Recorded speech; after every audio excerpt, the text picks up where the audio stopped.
ಈಗ ನಾವು ಇಂಥ ಒಂದು ಡ್ರೆಸ್ ವಿತರಣೆಯನ್ನು ಮಾಡ್ತಾ ಇದ್ದೇವೆ. ಇದು ಸುಮಾರು ಒಂದು 4 ವರ್ಷದಿಂದ ಈ ಡ್ರೆಸ್ ವಿತರಣೆ ಮಾಡಿದ್ದೇವೆ ನಾವು. ಆ್ಯಕ್ಚುಲಿ ನಾವು ಈ ಡ್ರೆಸ್ ವಿತರಣೆ ಮಾಡುವಾಗ ಇದನ್ನು ಒಂದು ಹೈಲೈಟ್ ಮಾಡಿ ಕೊಡುವಂಥದ್ದು ಒಂದು ವಿಷಯ ಅಲ್ಲ. ಯಾಕೆಂದರೆ ಅಲ್ಲ ಅನ್ನೋದು ನಮಗೆ ಇದು ಇರೋದು ಆರ್ಡ್ರೇ ಇರೋದು, ನೀವು ಬಲಕೈಯಲ್ಲಿ ಕೊಟ್ಟರೆ ಎಡಕೈಗೆ ಗೊತ್ತಾಗಬಾರ್ದು, ಆ ರೀತಿಯಲ್ಲಿ ಒಂದು ಏನಾದರೂ ಧರ್ಮ ಮಾಡಬೇಕಂತೇಳಿ.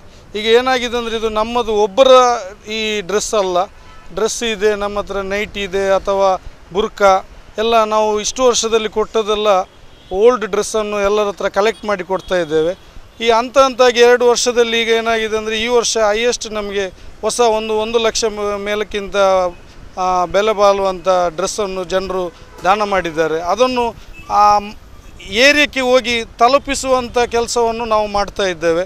ನಮ್ಮ ಎಲ್ಲ ಫ್ರೆಂಡ್ ಸರ್ಕಲ್ ಅವರವರ ಇದರಲ್ಲಿ ಇಷ್ಟದಲ್ಲಿ ನಮಗೆ ಬಂದು ಈ ಮೀಡಿಯಾ ಮುಖಾಂತರದಲ್ಲಿ ನಮಗೆ ಇದನ್ನು ಹೈಯೆಸ್ಟ್ ಈ ವರ್ಷದಲ್ಲಿ ನಾವು ಕೊಡ್ತಾ ಇದ್ದೇವೆ. ಅದಕ್ಕಾಗಿ ಮಾತ್ರ ಈ ಮೀಡಿಯಾವನ್ನು ಇನ್ನೂ ನೆಕ್ಸ್ಟ್ ಇಯರಿಗೆ ಇದಕ್ಕಿಂತ ಜಾಸ್ತಿ ಆಗಬೇಕಂತೇಳಿ ಒಂದು ಭಾವನೆಯಲ್ಲಿ ಈ ಮೀಡಿಯಾವನ್ನು ಕೊಟ್ಟಿದ್ದೇವೆ. ಇಲ್ಲದಿದ್ದರೆ ಯಾರಿಗೂ ನಮ್ಮ ಫ್ರೆಂಡ್ಸಿಗೆ ಮೀಡಿಯಾ ಬರುವುದಂದರೆ ಅಷ್ಟು ಇಷ್ಟ ಆಗಿ ಇರಲಿಲ್ಲ.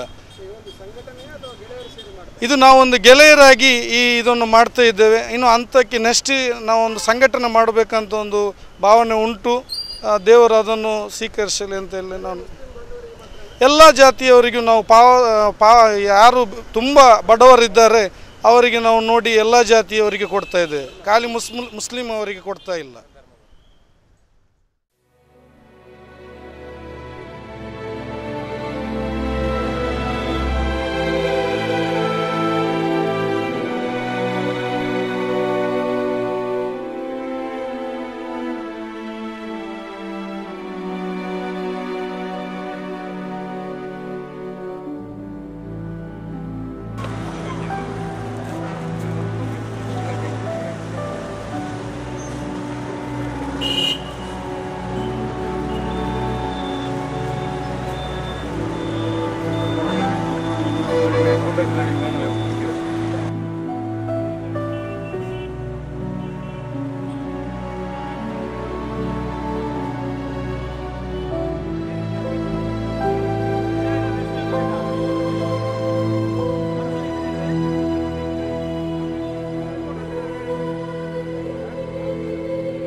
ಈ ರಂಜಾನ್ ತಿಂಗಳಲ್ಲಿ ನಾವು ಇಂಥೊಂದು ಸಣ್ಣ ಒಂದು ಕಾರ್ಯಕ್ರಮ ಮಾಡಿದ್ದೇವೆ. ಈ ಕಾರ್ಯಕ್ರಮದಲ್ಲಿ ನಮ್ಮ ಎಲ್ಲ ಸ್ನೇಹಿತರು ಸೇರಿ ನಾವು ಮಾಡುವಂಥ ಈ ಕಾರ್ಯಕ್ರಮಕ್ಕೆ ಎಲ್ಲರೂ ನಮಗೆ ಇನ್ನೂ ಸಹ ಮುಂದೆ ಬರುವ ವರ್ಷಕ್ಕೂ ಅದಕ್ಕೆ ಮುಂಚಿನ ವರ್ಷಕ್ಕೂ ದೇವರು ನಮಗೆ ಇದನ್ನು ಆರೈಸಿ ಕೊಡಲಿ, ಹೀಗೆ ಮಾಡಲಿಕ್ಕೆ ಅಂತ ಹೇಳಿ ನಾನೀಗ ಕೇಳಿಕೊಳ್ತಾ ಇದ್ದೇನೆ.